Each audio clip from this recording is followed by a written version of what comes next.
So with that, I'm going to talk about our first speaker. We have two speakers tonight. We have the Honorable Carl Snowden and Professor Mark Graber. Carl Snowden, I'm going to do a quick snippet about, is a longtime political leader and activist in our community. He has been serving this community for years.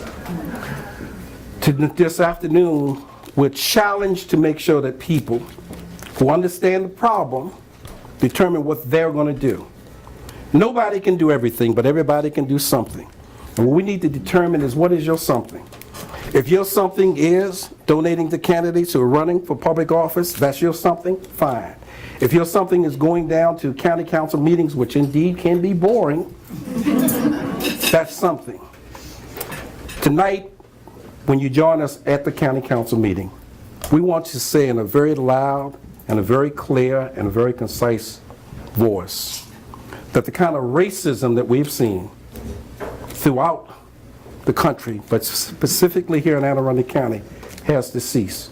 Now, for those of you newcomers who have not lived in Anne Arundel County, who may just be coming here, you may not realize the county you live in. You may not realize that on the current county council is a councilman, Perouka, who belong to organizations that are associated with hate groups. But if you think that he is the only problem, then you don't know your history.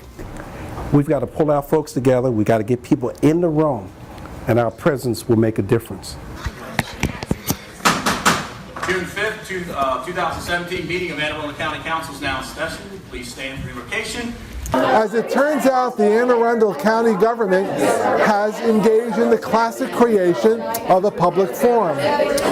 When a government body says, we're going to have this part of a meeting for citizens to speak on whatever public issues they want. Councilman Peroutka was a member of the League of the South up until the summer of 2014.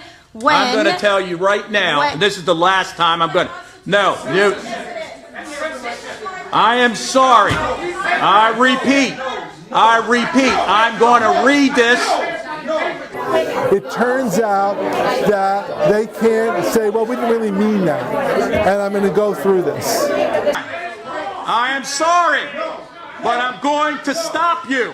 I've reminded everyone at the beginning of this meeting of personal, defamatory remarks are not allowed according to our rules. Next speaker, please. Madam, the person to the right. Now, with respect to commenting on public officials, there's a very famous case called New York Times versus Sullivan.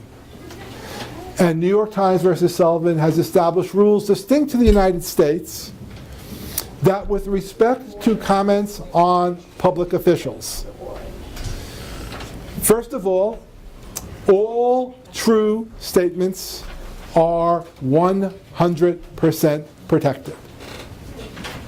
There is no boundary. You know, Mr. Public Official, the tie you're wearing is ugly.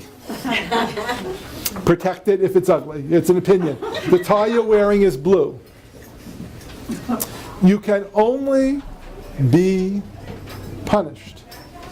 First, your speech must be false, but it's not enough that it be false. Your speech must have either been intentionally false. This was part of a meeting where they said, talk about any public issue you wish. Well, if a member of the county council has been in a white supremacist group, that's a public issue of concern. I'd like to speak about the resolution condemning messages and acts of racism, and I'd like to speak about why it's important that we understand Michael Perouka's history involving racism and groups that he's a member of, and that's why I'm going to say this one time, and the last time I'm going to say this. My I'm going to read the rules of, unless you want to remove yourself from here, we'll stop you from speaking.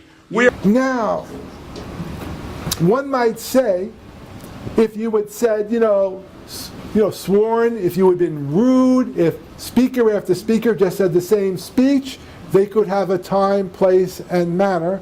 But it's very clear in this case, there was content and viewpoint discrimination, and that can't happen in a designated public forum. The last time I came to a council meeting, I and many others came to testify against what I will call a pro-hate resolution written by Councilman Peroutka. Peroutka's resolution called on the Maryland... Here we go. Okay. Any person making any personal, okay, you're going towards him again. This resolution has nothing to do with him. We can create something called a limited public forum where people could say, we want to hear people on both sides of the bond issue. If they've done that, then all you can speak about is the bond issue. But if they say any issue, they can't say, whoops, we didn't really mean that. Second, any viewpoint. You can be for, you can be against, and the general rule is, subject to some relevance criteria, citizens get to determine what is relevant. There's actually a case called Cohen versus California. It's the draft case, where, and one can see by my certain sensibilities, I'm one of the last people in America who says F rather than that. I am, by the way, an actual conservative. You've never met one. I actually, no, you haven't. This is a designated public forum. And the First Amendment says, in a designated public forum, we cannot have content and viewpoint discrimination. So in fact, if I am free to say this councilman is a wonderful person, as in fact I am clearly free to say, I can say he's not such a wonderful person. And then you can say under Sullivan versus New York Times. I am sorry. I repeat, I'm going to read this. I am sorry. I reminded everyone at the beginning of this meeting that personal defamatory remarks are not allowed according to the rules of the Speaker. We are to conduct business in the county and give the folks their time. I repeat.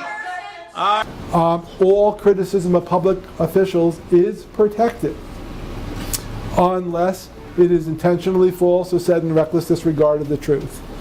So that's what I would do. I gather that there may be some ACLU people there. They actually know this far better than I do.